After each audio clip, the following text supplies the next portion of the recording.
श्रीमद् भगवत गीता कुरुक्षेत्र की धरती पर बोला गया यह अद्भुत ज्ञान मानव कल्याण की महानतम पुस्तकों में से एक गीता जी में संकलित है, जो मानव जीवन को नई दिशा देने वाली अद्भुत पुस्तक है। लगभग 700 श्लोकों में विस्तृत व 18 अध्याय में समाहित गीता जी का ज्ञान जीव को भक्ति की प्रेरणा भी करता है व उसकी दिशा भी स्पष्ट करता है। जितना अद्भुत व महान ग्रंथ पवित्र गीता जी है, उतनी ही इसके संबंध में ज्ञान की भ्रांतियां भी आम जन समाज में व्याप्त है। आज हम गीता जी को उसके वास्तविक स्वरूप में जानने की कोशिश करेंगे व उसके ज्ञान को समझने का भी प्रयास करेंगे। प्रिय दर्शकों, कोई सद्ग्रंथ हो, चाहे कोई व्यक्ति या कोई घटना, उसे समझने के लिए व उसकी वास्तविकता से परिचित होने के लिए यह आवश्यक है कि हम धैर्य से सुने व किसी पूर्वाग्रह से ग्रसित न हो। तो आइए चलते हैं पवित्र गीता जी की अद्भुत व पवित्र यात्रा पर। 18 अध्याय में सिमटे गीता जी का ज्ञान अपने आप में अद्भुत है। इसमें जहाँ साधक को जहाँ निषेध कर्म बतलाए गए हैं, तो वहीं भक्ति करने के मार्ग को भी रोशनी दी है। गीता जी के अध्याय 16 श्लोक 23 व 24 में प्रमाण है कि जो व्यक्ति शास्त्र विधि त्याग कर मनमाना आचरण करता है, वह निरर्थक साधना है व त्याग्य है। इससे यह भी स्पष्ट होता है कि साधना के नाम पर कुछ भी कैसे भी करना भक्ति नहीं है। इसके लिए भक्ति निर्देश का पालन अनिवार्य है। जैसे व्रत रखना आदि की क्रिया को अध्याय 6 श्लोक 16 में मना किया गया है। फिर भी भोले श्रद्धालु विभिन्न अवसरों पर आध्यात्मिक लाभ के उद्देश्य से व्रत रखते हैं। गीता ज्ञान दाता ने अर्जुन से अध्याय 8 श्लोक 5 व 7 में कहा कि तू युद्ध भी कर व मेरा सिमरन भी कर। इसका मतलब है कि सिमरन के लिए एकांत स्थान पर हठ योग करना भी व्यर्थ है। यह उन लोगों के आध्यात्मिक ज्ञान पर प्रश्न चिन्ह लगाता है जो घर छोड़कर जंगलों में चले जाते हैं। गीता ज्ञान दाता अपने आप को नाशवान कहता है जब वो अर्जुन को कहता है कि अर्जुन, तेरे और मेरे बहुत जन्म हो चुके हैं। ऐसा वर्णन गीता जी के अध्याय 2 श्लोक 12, अध्याय 4 श्लोक 5 और 9 व अध्याय 10 श्लोक 2 में है। आइए इस संबंध में गीता जी से प्रमाण देखते हैं। अनुवाद गलत कर दिया, किंतु यह 8वें अध्याय के 16वें श्लोक का ये अर्जुन ब्रह्मलोक पर्यंत ओम का जाप करने वाला ब्रह्म का साधक है, ब्रह्मलोक में चला जाता है। ब्रह्मलोक पर्यंत सब लोग पुनरावर्ती में है, वहाँ जाने के बाद भी वापस आते हैं पुनः क्षीण होने पर। यहाँ इन्होंने अनुवाद कर दिया कि हे कुंती पुत्र, मुझको प्राप्त होकर पुनर्जन्म नहीं होता। ये अगर ये सच्चा है तो फिर ये क्या होगा। गीता जी अध्याय नंबर 4 का श्लोक नंबर 5 और 9 है, ये देखिएगा। अध्याय नंबर 4 का और श्लोक नंबर 5 है ये 5, ये यहाँ आ जाता है इसका उत्तर अनुवाद। हे परंतम अर्जुन, मेरे और तेरे बहुत से जन्म हो चुके हैं, उनको तू नहीं जानता, मैं जानता हूँ। इसे सिद्ध है कि गीता ज्ञानदाता कहता मेरे जन्म मृत्यु होते। चौथे अध्याय का 9वां श्लोक है। हे अर्जुन, मेरे जन्म और कर्म दिव्य हैं, निर्मल और अलौकिक हैं, दिव्य हैं, अलौकिक है। अब दूसरे अध्याय के 12वें श्लोक में, ये अध्याय नंबर 2 का और श्लोक नंबर 12, न तो ऐसा ही है कि मैं किसी काल में ना था और न ही अथवा तू नहीं था या राजा लोग नहीं थे, और ऐसा भी नहीं है कि इससे आगे हम सब नहीं रहेंगे। अब 10वें अध्याय के दूसरे श्लोक में देखिएगा। 10वें अध्याय के दूसरे श्लोक में ये कहता मेरी उत्पत्ति को है, ये देखिएगा 10वें अध्याय का ये दूसरा श्लोक, मेरी उत्पत्ति को, ये लीला से प्रकट होने को न देवता लोग जानते हैं और न महर्षि जन जानते हैं, क्योंकि मैं सब प्रकार से देवताओं और महर्षियों का आदि कारण हूँ, या ये मेरे से जन्मे हैं, इनसे जन्म, सबका जन्म मेरे से हुआ है, इसलिए ये मेरी उत्पत्ति को नहीं जानते। ये कहना 8वें अध्याय के 16वें श्लोक में कि मुझे प्राप्त होकर पुनर्जन्म नहीं होता, ये अनुवाद गलत है इनका।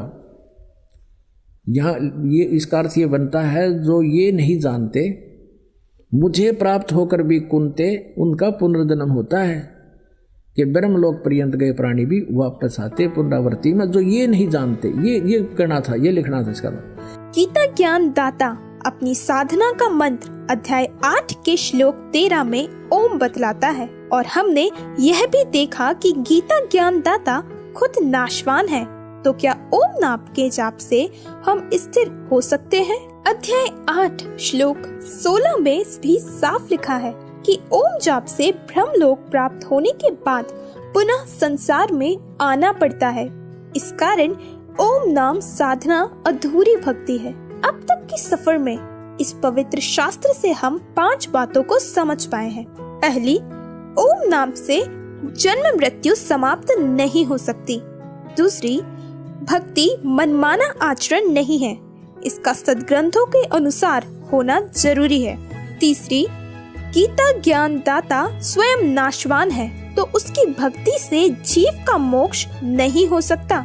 चौथी, व्रत आदि क्रिया से कोई आध्यात्मिक लाभ नहीं है। और पांचवी, ब्रह्मलोक में गए साधक भी पुनः जन्म लेते हैं। अब हमारे सामने प्रश्न यह है कि जब ओम नाम से मोक्ष नहीं है, व्रत क्रिया का कोई लाभ नहीं है, घर छोड़कर जंगल में चले जाना भी अज्ञानता है, तो फिर भक्ति है क्या? कैसे करें? किसकी करें? इन प्रश्नों का उत्तर देते हुए गीता ज्ञान दाता कहता है कि परमात्मा तो कोई और है जिसे मारने में कोई सक्षम नहीं है। ऐसा ही संकेत अध्याय 15 के श्लोक 17 में भी लिखा है कि उत्तम पुरुष तो कोई और है जो सबका धारण पोषण करता है। और अध्याय 4 श्लोक 34 में वर्णन है कि उस पूर्ण परमात्मा की जो अविनाशी है, उसकी जानकारी तत्वदर्शी संत बतलाते हैं। उनकी सेवा करने व विनय पूर्वक प्रश्न करने से वे हमें तत्व ज्ञान का उपदेश करेंगे। अब हम पवित्र गीता ज्ञान के निर्णायक मोड़ पर आ गए हैं। एक तो यह कि गीता जी का ज्ञान पूर्ण नहीं है, व दूसरा यह है कि तत्वदर्शी संत की पहचान कर उनकी सेवा करने व उनके द्वारा बतलाई गई भक्ति से ही मोक्ष संभव है। हमारे सामने एक जटिल प्रश्न है कि तत्वदर्शी संत की पहचान कैसे करें? सभी अपने आप को तत्वदर्शी कह सकते हैं। इसका समाधान भी इसी सद्ग्रंथ में किया गया है। अध्याय 15 श्लोक 1। आइए देखते हैं क्या कहता है यह श्लोक। तो कोई और प्रभु है जो ब्रह्म बता रहा है कि उसकी पूजा करनी चाहिए, और उसका मंत्र जो है वो तत्वदर्शी संत बताएगा। चौथे अध्याय के 34वें श्लोक में कहा है कि मैं नहीं जानता। उस तत्वदर्शी संत की खोज कर, जो चौथे अध्याय के 32वें श्लोक में जिस सच्चिदानंद घन ब्रह्म की वाणी में विस्तार से कहे गई धार्मिक यज्ञ हैं, अनुष्ठान हैं, क्रियाएं हैं की जानकारी है, वो तत्व ज्ञान है। उसको किसी तत्वदर्शी संत के पास जाकर समझ, उनको दंडवत प्रणाम करने से, कपट छोड़कर प्रसन्न करने से वो तत्वदर्शी संत तुझे परमात्मा की जानकारी देंगे। फिर उस तत्वदर्शी संत की पहचान बताई है 15वें अध्याय के प्रथम मंत्र में कि उल्टे लटके हुए संसार रूपी इस वृक्ष के उल्टा लटका हुआ संसार रूपी वृक्ष है, ऊपर को जड़ है और नीचे को तीनों गुण रूपी शाखा है। गीता ज्ञान दाता ने केवल इतना बताया है, और साथ में ये कहा कि इसके सभी पार्ट को, सभी विभागों को, तना कौन है, जड़ कौन है, डार कौन है, शाखा कौन है, पत्ते क्या है, जो इन सभी को बता देगा सवेदवित, वो तत्वदर्शी संत है। परमेश्वर कबीर देव जी स्वयं आते हैं और ये तत्व ज्ञान स्वयं अपना बताते हैं, अपनी महिमा आप ही सुनाते हैं, अपने द्वारा रची हुई सृष्टि को स्वयं ही बताते हैं। क्या बताते हैं? अक्षर पुरुष एक पेड़ है, निरंजन वा की डार, और तीनों देवा शाखा है, ये पात रूप संसार। अब थोड़ा सा ये सृष्टि रूपी आपको दिखाते हैं संसार। देखिएगा, परमेश्वर ने गीता जी अध्याय नंबर 15 के श्लोक नंबर 1 में कहा है, ऊर्ध्व मूलम अधः शाखम, ऊर्ध्व मूलम अधः शाखम अश्वत्थम प्राहु अव्यम। ये देखिएगा, ये श्रीमद् भगवत गीता जय दयाल गोविंद का इसके अनुवादक है। अथ पंथ 10वां अध्याय, ये 15वां अध्याय, प्रथम श्लोक। ऊर्ध्व मूलम अधः शाखम अश्वत्थम प्राहु अव्यम छंदासी यस्य प्रणानी ये तम वेद स वेदवित। अनुवाद करता कर रहा है आदि पुरुष परमेश्वर मूल वाले, यानी आदि पुरुष परमेश्वर तो इसकी जड़ समझो भगवान के पूर्ण पेड़ की संसार रूपी वृक्ष की, और अधः शाखम ब्रह्मा रूप मुख्य शाखा वाले। ये गलत अनुवाद किया है। अधः माने नीचे होता, देखिएगा ये इन्हीं के द्वारा दूसरे श्लोक में 15वें अध्याय के में 2 बार अधः शब्द है, इसका यहाँ अनुवाद किया है। अधः माने नीचे, अधः माने नीचे, ये बिल्कुल सही कहा किया। और यहाँ ये विचलित हो गए, ब्रह्माना गड़ाएं रखे हैं, इसने प्रजापति माना है। अब क्या है, ऊर्ध्व मूलम, ऊपर को तो जड़ वाला, नीचे को शाखा वाला, अधः शाखम नीचे को शाखा वाला, और संसार रूपी पीपल के वृक्ष को अविनाशी कहते हैं। वेद जिसके पत्ते कहे गए, ये छंदासी, ये छंदासी का अर्थ वेद कर दिया ना। छंद माने विभाग, टुकड़े। उस संसार रूप वृक्ष को जो पुरुष, जो संत मूल सहित तत्व से जानता है, स वेदवित, वह वेद के तात्पर्य को जानने वाला, अर्थात वो तत्वदर्शी संत है। अब देखियो भगवान आए थे तत्वदर्शी संत बन के। पुण्यात्माओं, गीता जी अध्याय नंबर 15 के श्लोक नंबर 1 में स्पष्ट कर दिया कि ऊर्ध्व मूलम अधः शाकम प्राहु अश्वत्थम अवयम, और छंदासी यस्य प्रणानी ये तम वेद स वेदवित। अब क्या बताया है कि उस संसार रूपी वृक्ष के ऊपर न तो जड़ तो मूल मालिक है, कुल परमात्मा समझो, जिससे सारे ब्रह्मांडों को आहार मिलता है, वो सबका धारण पोषण करता है, वो परमात्मा तो समझो संसार रूपी वृक्ष की जड़ है। और नीचे को तीनों गुण, रजगुण ब्रह्मा, सतगुण विष्णु, तमगुण शिव जी रूपी शाखाएं हैं। और जो संत इनके सभी पार्ट्स को, सभी विभागों को बता देगा, तना कौन है, मूल कौन है, टार कौन है, और पत्ते कौन, शाखा कौन, सवेदवित, वो तत्वदर्शी संत है। परमेश्वर ने 600 वर्ष पहले बताया था। देखिएगा ये अब संसार रूपी वृक्ष का चित्र।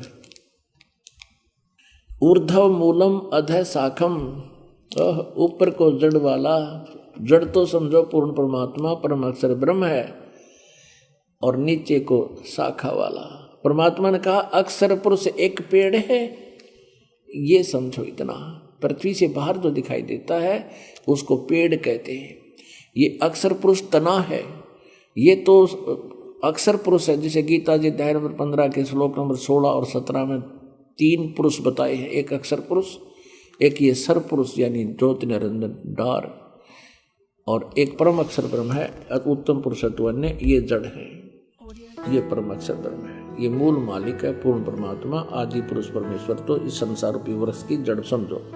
इस प्रकार आपने देखा कि किस तरह गीता जी हमें निर्देशित करती है पूर्ण मोक्ष के लिए कि तत्वदर्शी संत की शरण में जाओ। और आज संत रामपाल जी महाराज जी ही वो तत्वदर्शी संत हैं जिनकी शरण में जाने का निर्देश इस सदग्रंथ में दिया गया है।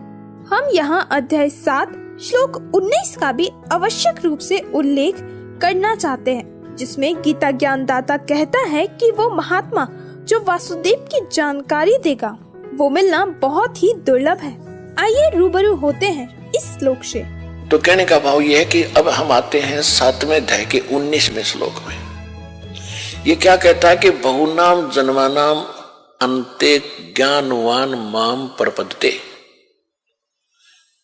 कि बहुत जन्मों के किसी अंत के मनुष्य जन्म में, एकाध मनुष्य जन्म में, ये ज्ञानी आत्मा, ज्ञानवान बुद्धिमान व्यक्ति ब्रह्म तक की साधना, मेरे तक की साधना करते हैं मुश्किल से। और ये बताने वाला साधु वासुदेव सर्वमिति सह महात्मा सो दुर्लभ है। ये बताने वाला संत कि न तो ब्रह्मा विष्णु महेश अन्य देवी देवताओं की भक्ति से मोक्ष होगा, ये वासुदेव नहीं है, ये सर्वशक्तिमान नहीं है, ये सबके ऊपर मालिक नहीं है। वासुदेव का अर्थ है जिसका वास, जिसका निवास, जिसकी प्रभुता सबके ऊपर हो, overall controller. Shri Krishna was not Vasudev, Shri Krishna ji Vasudev नहीं थे। ये तो वासुदेव इसके पिता का नाम था। वेदों में परमात्मा की उपमा लिखी है, उसमें वासुदेव लिखा है। तो ये हमारे ऋषि लोग उन्हीं सदग्रंथों से अच्छा नाम चुनकर बच्चे का रख देते थे। श्री कृष्ण वासुदेव नहीं था, वो तो वासुदेव का बेटा था, एक व्यक्ति का। वासुदेव परमात्मा की उपमा है, जिसकी प्रभुता सबके ऊपर है। ब्रह्मा विष्णु महेश एक एक विभाग के एक ब्रह्मांड में 3 लोकों पर मालिक हैं। ये कुल के मालिक वासुदेव नहीं है। रजगुण विभाग के ब्रह्मा जी, सतगुण विभाग के विष्णु जी, तमगुण विभाग के शिव जी। और ये कौन से? पृथ्वी लोक, स्वर्ग लोक और नीचे पाताल लोक, इन 3 लोकों पर इनका प्रभुता, इनकी प्रभुता है। और एक ब्रह्मांड में और भी लोक बहुत गिने हैं, वहां भी इनका कोई जोर नहीं है। वहां ये ब्रह्म खुद कंट्रोल करता है। ऐसे ऐसे 21 ब्रह्मांड है। तो जो ब्रह्मा विष्णु महेश केवल इन 3 लोकों में एक एक विभागीय मिनिस्टर है। ये कुल मालिक नहीं है, ये वासुदेव नहीं है। इनके पिता ब्रह्म है, ज्योत स्वरूपी निरंजन काल है, इसको सरपुरुष भी कहते हैं। ये 21 ब्रह्मांड का मालिक है और 21 ब्रह्मांड का मालिक है, ये कुल का मालिक नहीं है। इसके बाद गीता अध्याय नंबर 15 के श्लोक नंबर 16 और 17 में 3 पुरुष यानी 3 परमात्मा बताए हैं, 3 प्रभु बताए, स्वामी। एक तो सरपुरुष, ये 21 ब्रह्मांड का स्वामी है, और दूसरा अक्षर पुरुष है, वो 7 संख ब्रह्मांड का स्वामी है। वो कुल का मालिक नहीं है, वो वासुदेव नहीं है। फिर 15वें अध्याय के 17वें श्लोक में कहा कि उत्तम पुरुष तु अन्य परमात्मा इति उदाहरत है। ये लोग तरम अविश्य विवर्ती अवेश्वर है। श्रेष्ठ परमात्मा पुरुषोत्तम तो इन दोनों से कोई और है, सरपुरुष और अक्षर पुरुष से। गीता अध्याय नंबर 8 के श्लोक नंबर 1 में अर्जुन ने पूछा कि आपने जो 7वें अध्याय के 29वें श्लोक में तत्ब्रह्म की जानकारी बताई है, वो तत्ब्रह्म क्या है? 8वें अध्याय के 3रे श्लोक में उत्तर दिया है गीता ज्ञान देने वाले इस ब्रह्म ने कि वो परम अक्षर ब्रह्म है।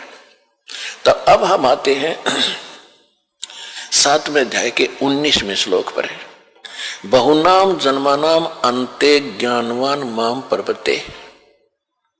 बहुत बहुत जन्मों के अंत के किसी एकाध जन्म में ये ज्ञानी आत्मा मेरे तक पहुंचते, नहीं तो आन उपासना में ही लगे रहते हैं। कोई देवी देवता, कोई मंदिर मस्जिद, यहीं तक सीमित हो जाते हैं। और फिर बताया कि वासुदेव सर्वमिति, तो जो परम अक्षर ब्रह्म है वो कुल का मालिक है, वो असंग ब्रह्मांड का स्वामी है, इंक्लूडिंग ब्रह्म एंड पर ब्रह्म। सरपुरुष और अक्षर पुरुष के ऊपर भी उसकी प्रभुता है। और इसके अतिरिक्त असंग ब्रह्मांडों का वो मालिक, वो है वासुदेव। दोस्तों, हमें यह समझने की जरूरत है कि गीता जी के पढ़ने मात्र से मोक्ष नहीं है, इसके लिखे अनुसार करने से ही मोक्ष होगा। इसलिए समझा है तो सिर धर पाओ, बहर नहीं रे ऐसा दाओ। अधिक जानकारी के लिए जगत गुरु तत्वदर्शी संत रामपाल जी महाराज द्वारा लिखित पवित्र पुस्तकें ज्ञान गंगा, जीने की राह, गीता तेरा ज्ञान अमृत, अंधश्रद्धा भक्ति खतराए जान बिल्कुल निःशुल्क मंगाएं। अपना नाम, पूरा पता हमें व्हाट्सएप करें। हमारा नंबर है 7496801823।